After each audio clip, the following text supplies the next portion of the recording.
Friends, এরকম কোনো ঘটনা আপনার সাথে হয়েছে, এরকম সিচুয়েশন যে আপনি যখনই ফোনে কথা বলেন তখনই বাবা বাড়ি ফিরে আসে? বা আমি যখন মর্নিং ওয়াকে যেতাম আগে, তখন আমি দেখতাম অদ্ভুত ভাবে, আমি যেদিনই মর্নিং ওয়াকে যেতাম সেদিনই একই জায়গায় একই সময়ে নির্দিষ্ট একটি লোকের সাথে আমার প্রত্যেকটা দিন দেখা হতো। আবার এরকম সিচুয়েশন দেখবেন, আপনি ধরুন ইন্টারভিউ দিতে গেছেন, যে কোম্পানিতে দিতে গেছেন সেখানকার ম্যানেজার হয়তো অদ্ভুত ভাবে আপনি আগে থেকে তাকে চেনেন। এই যে ঘটনাগুলো বললাম, এগুলো আমাদের নিজের ইচ্ছায় হয়নি একটাও। আমরা আগে থেকে জানতাম না যে এই ঘটনাগুলো হবে, এবং এটা সৌভাগ্য হতে পারে, দুর্ভাগ্য হতে পারে। এই যে ফোন করার সময় যখনই ফোন করেন বাবা ফিরে আসে, এটা আপনার দুর্ভাগ্য হতে পারে, সৌভাগ্য হতে পারে। আমি যখন মর্নিং ওয়াকে যেতাম তখন নির্দিষ্ট একটা লোকের সাথে দেখা হতো, সৌভাগ্য হতে পারে, দুর্ভাগ্য হতে পারে। বা ম্যানেজারকে আপনি চেনেন, যখন ইন্টারভিউ দিতে গেলেন আপনার সৌভাগ্য হতে পারে, দুর্ভাগ্য হতে পারে। কিন্তু এই ব্যাপারগুলো সবই কাকতালীয় ভাবে হয়েছে, ঘটনাগুলো সবই অ্যাক্সিডেন্টালি হয়েছে। আপনার তাতে কোনো হাত ছিল না, বা আপনার নিজের কোনো ইচ্ছা সেখানে ছিল না। ফ্রেন্ডস, এই ধরনের ঘটনা যদি আমরা ইংলিশে বলতে যাই তাহলে কি দিয়ে করব?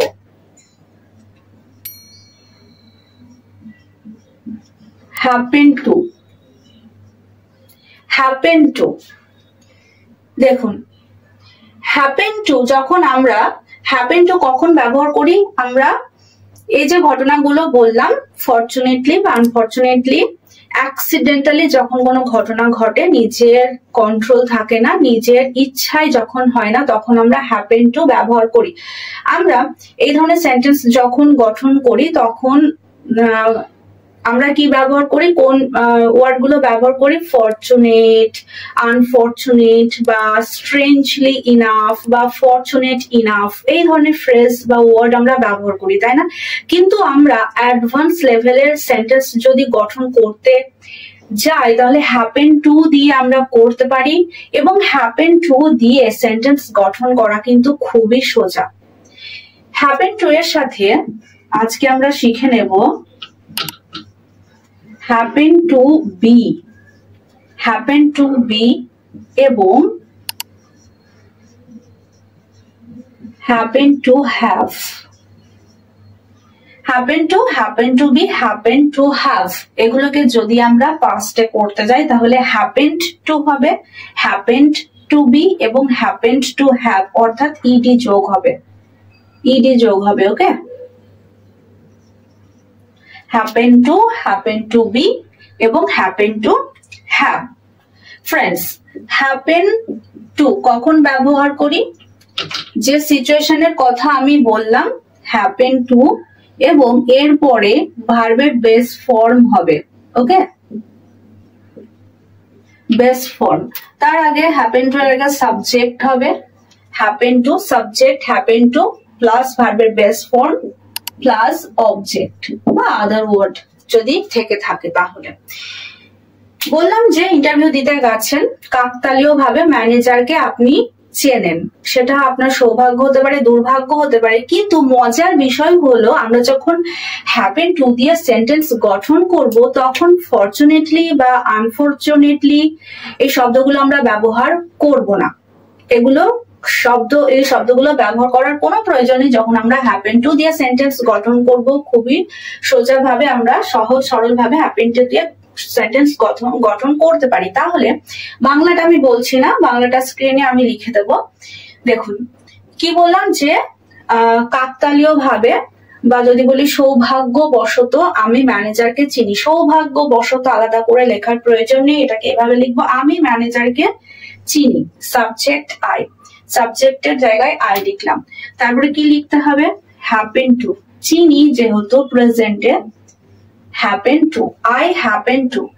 দেখুন ভার্ব বসাতে হবে, এবার ভার্বের বেস ফর্ম। তাহলে চিনি মানে জানি, নো।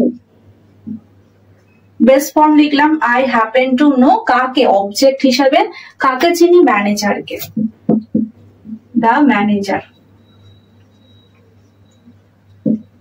তাহলে দেখুন আমরা কত সহজ সরল ভাবে হ্যাপেন টু দিয়ে সেন্টেন্স গঠন করলাম, এবং এটা আপনাদের কোনোদিন ভুল হবে না। I happen to know the manager, I happen to know the manager. এবার একটা সেন্টেন্স এরকম বললাম যে আমি যখনই সেখানে যাই তার সাথে আমার দেখা হয়, আমি যখনই সেখানে যাই তার সাথে আমার দেখা হয়। তাহলে এখানে যখনই আমি সেখানে যাই, যখন আমি সেখানে যাই, এক্ষেত্রে যখনের ক্ষেত্রে আমরা হোয়েনেভার লিখবো। যদি বলতাম যখন আমি যাই তখন হয়, যখনই বলছি হোয়েনেভার আমি সেখানে যাই, আই গো দেয়ার। এবার কমা দিতে হবে, হোয়েনেভার আই গো দেয়ার, অর্থাৎ আমি যখনই সেখানে যাই কি আমি তাকে দেখতে পাই, আমি তাকে দেখতে পাই। এখানে এটা অদ্ভুত ভাবে ঘটে, আমি তাকে দেখতে পাই, এটা অদ্ভুত ভাবে ঘটে। তাহলে যেটা অদ্ভুত ভাবে ঘটবে সেখানে হ্যাপেন টু লাগাতে হবে। আই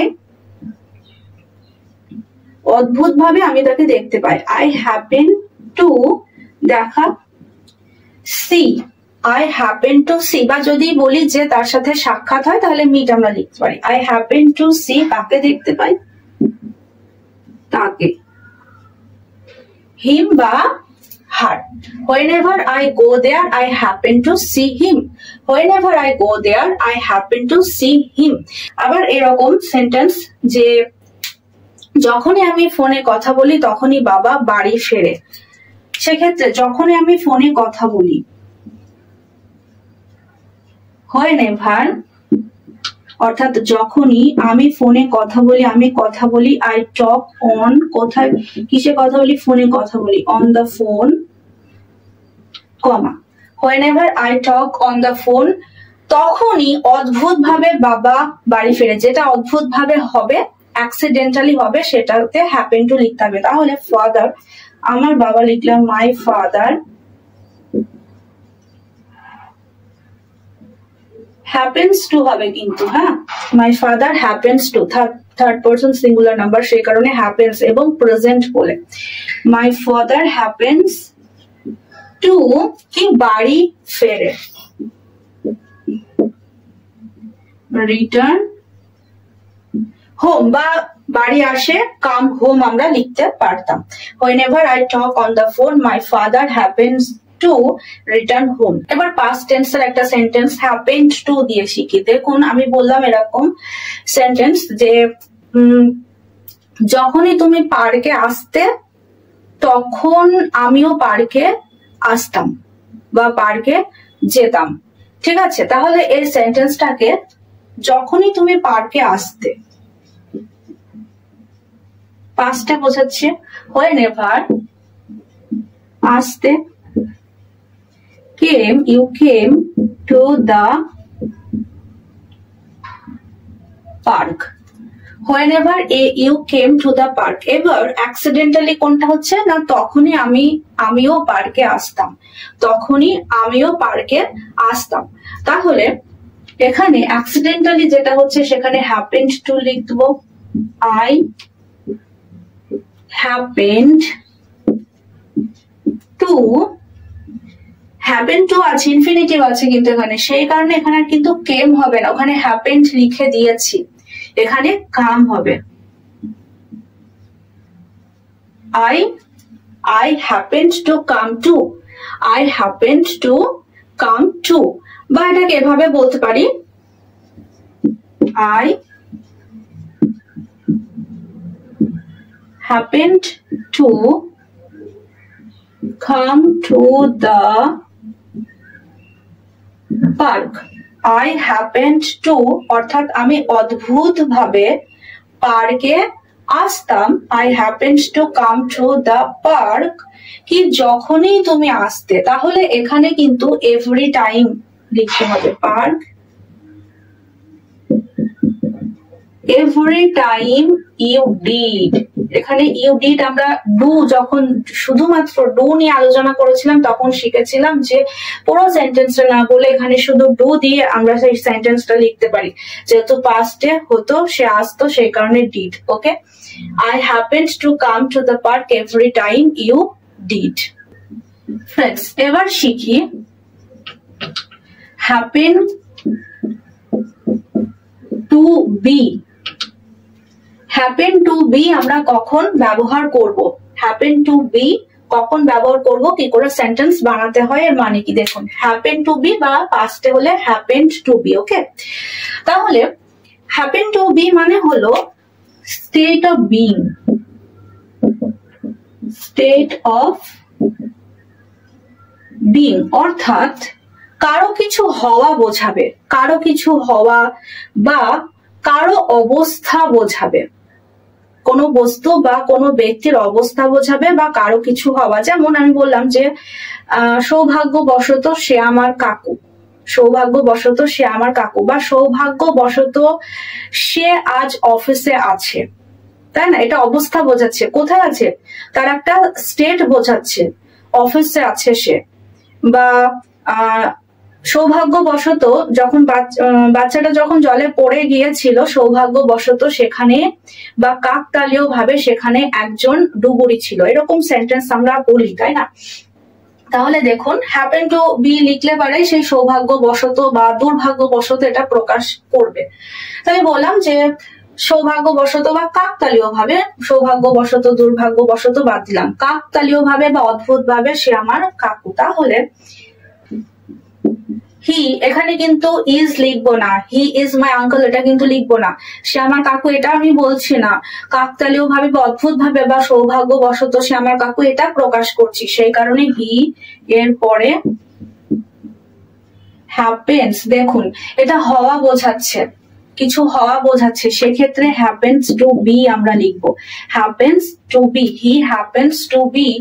এর পরে নাউন হতে পারে, কোনো প্রিপোজিশনাল ফ্রেজও কিন্তু হতে পারে, he happens to be my uncle, noun pronoun বা প্রিপোজিশনাল ফ্রেজ এগুলো হতে পারে, he happens to be my uncle. এবার দেখুন আপনি ধরুন সিচুয়েশন এরকম একটা ভেবে নিন, আপনি আজ অফিসে জানি ছুটি নিয়েছেন, কিন্তু একটা গুরুত্বপূর্ণ ফাইল অফিসে পড়ে আছে, আপনার সেটাই মুহূর্তে প্রয়োজন।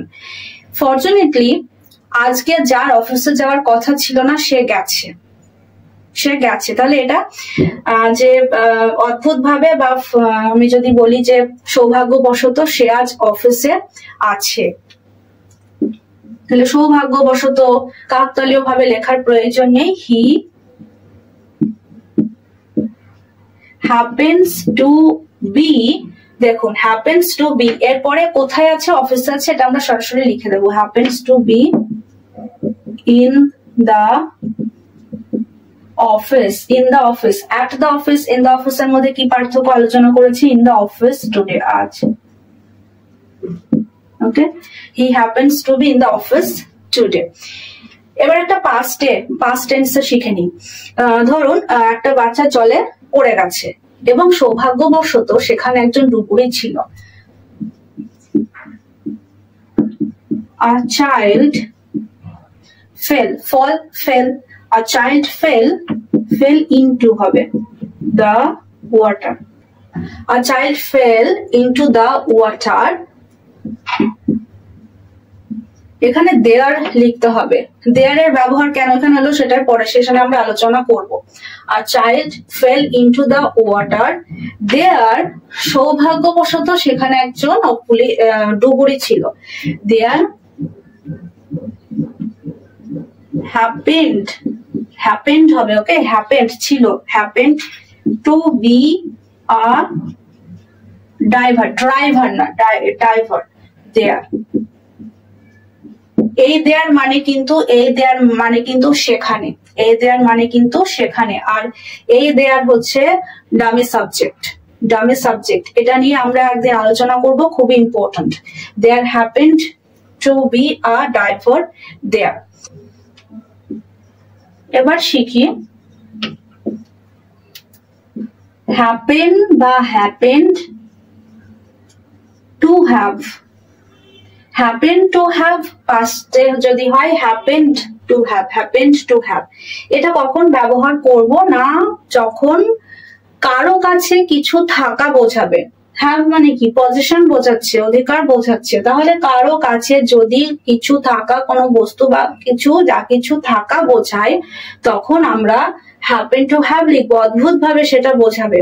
আমাদের কোনো ধারণা ছিল না বা আমাদের অজান্তেই, আমরা জানতাম না সেই বস্তুটা ওখানে থাকবে, কাকতালীয় ভাবে আছে, মানে হচ্ছে কারো কাছে কিছু কাকতালীয় ভাবে আছে যেটা আমরা জানতাম না। ওকে, এক্ষেত্রে আমরা হ্যাপেন টু হ্যাভ এই ফ্রেজটা ব্যবহার করব। তাহলে উদাহরণ, যেমন সিনেমা দেখতে গেছি, আরো একজন বললো যে আমিও যাব। ফরচুনেটলি পকেটে হাত দিয়ে দেখছি যে একটা এক্সট্রা টিকিট আছে। তাহলে সৌভাগ্যবশত বা কাকতালীয় ভাবে আমার কাছে একটা এক্সট্রা টিকিট আছে। তাহলে কাকতালীয় ভাবে, অ্যাক্সিডেন্টালি বা সৌভাগ্যবশত, ফরচুনেটলি এসব লেখার প্রয়োজন নেই। হ্যাপেন যখন আমরা লিখবো, I happen to have an extra ticket. I happen to have an extra ticket. এভাবে সেন্টেন্স গঠন করতে হবে। I happened to have an extra ticket. ওকে, তারপরে এরকম বললাম যে তার কাছে সেই চাবিটা আছে যেটা আমরা খুঁজছিলাম।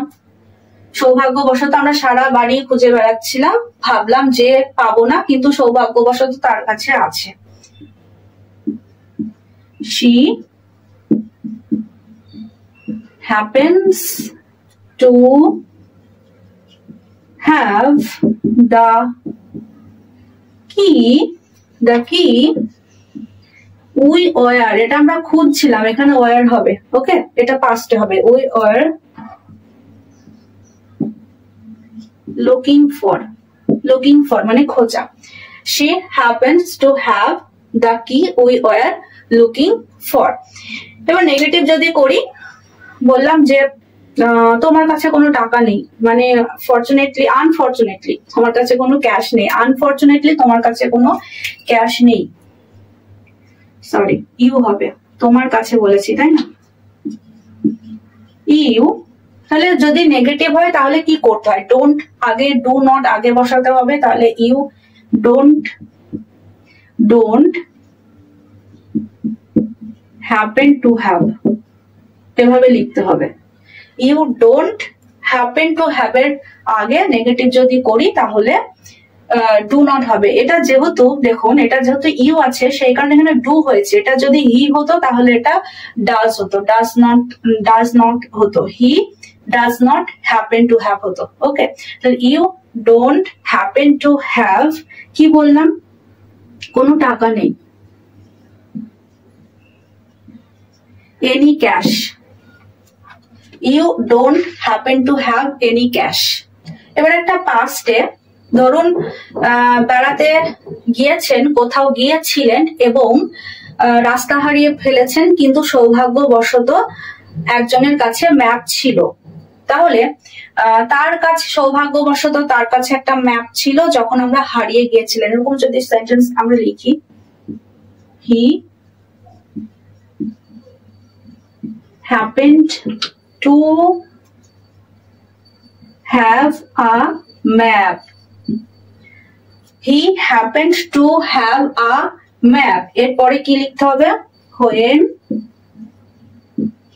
we get হবে না কিন্তু পাস্টে, got lost.